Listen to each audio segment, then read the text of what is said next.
let's talk heels. Yeah. Did you have a favorite pair during the process of filming? The Christian Louboutin. Oh, Come on, yeah. Be still my heart, I right? know.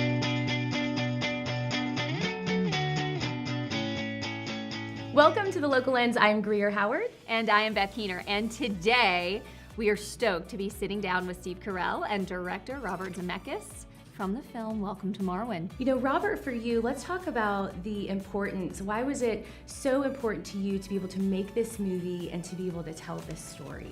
Well, I fell in love with the story, and I thought it was a powerful story. And I can't believe that it really happened. I mean, it's not only is it tragic, but it's amazing how this man, created his own therapy to heal himself through art. And I thought that was the most important thing. I love this idea, the power of art the healing power of art, and the healing power of imagination. And that's something that I identified with, and I think that everyone can identify with that on some level. I have a dual question. First up, Robert. So how did you decide which times that you wanted to convey the story through Captain Hoagie and then through Mark the Man? And then Steve, how was it playing two completely and drastically different characters and finding those moments to connect with the audience? Well, see, it's for me the only answer to that question is it's all the writing process. You write a version of it in the screenplay, then you are on the set, working with your actors, and you're kind of rewriting the script with your actors, and then you're in the editing room and you do the final rewrite. So it's like that's where you make the decisions how the story's going to weave in and out between the real world and the imaginary world.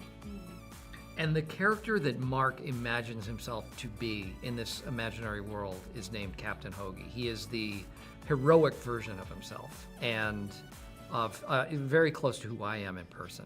I am that. I could see the resemblance. I know you could. Yeah. Actually, that was sort of daunting because they make this doll in my likeness, but it's exponentially better looking than me. So it's kind of That's annoying. sword. Like, that's really good looking, but From the shoulders down, I'm sure it was all the same. Yes, Very yes. chiseled. And I have joints. I have visible joints in all of my arms. That makes me laugh. But it was fun. It was because to play kind of a dual role, but an extension, not completely separate characters, but sort of the the heightened version, the heroic version of this guy who's struggling and uses this heroic character to mend a lot of the things that he's struggling with inside. And Captain Hoagie was a stud. I mean, the Yes. women of Marwen. Every time hello. you say that, I'm thinking me. Yeah, Every time yeah. you say, I'm just going to take it as you're pull saying some Steve. ladies. Yes. Right. So Yeah. let's talk about these strong women that were based on women that he actually knew in his real life, and the importance that those women, had to him in that healing process. Well, the real life Mark is surrounded by women and cares mostly about women. They are his protectors in the real world. And the person who found him left for dead in the real story was a woman. The people who nursed him back to health were women. So really the people he trusts most are women. And so that component of it, I think, is extremely accurate and obviously very relevant in this day and age.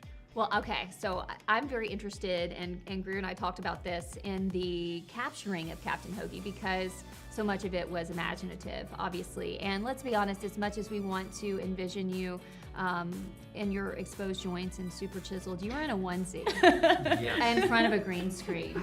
And that gray onesie is hanging in all the wrong places.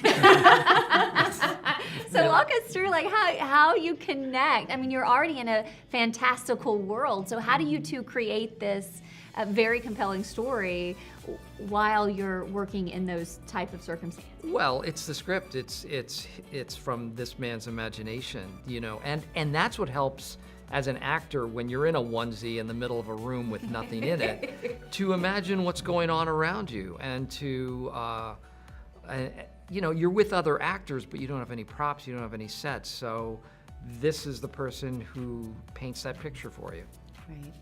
And speaking of this art installation that really he was able to heal through, does it really open your mind? Did it open your mind as a creative of all the different ways that different types of people or personalities could heal? Oh yeah, not only, yeah, absolutely. I think I think creative expression and artistic expression is vital to everybody. I think everyone can.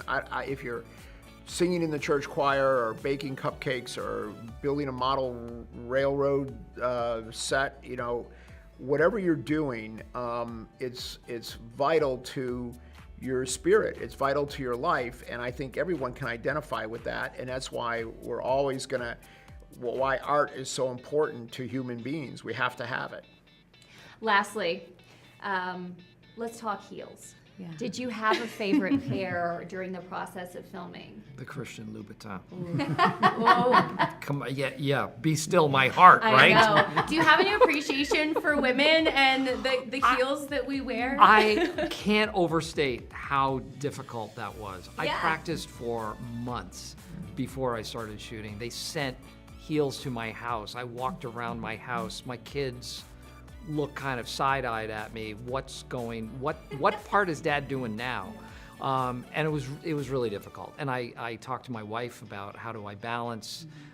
Tried to watch my video of myself looking less comfortable or trying to look more comfortable. But yeah, I have a very heightened appreciation for how difficult that is. And Robert, you directed in heels, I'm assuming, throughout the film? Right. I'm sorry. Oh yeah. Yeah. Absolutely. I had to. Yeah. I mean, yes. because you can't ask an actor to do this if you're not gonna, do it yourself. Right. It's commitment right there. It's commitment. Exactly. Well, Steve, Robert, thank you so much Thank for you. being with us here today. And make sure to see Welcome to Marwen, which is in theaters starting Friday, December 21st. You're watching The Local Lens. We're your friends in entertainment.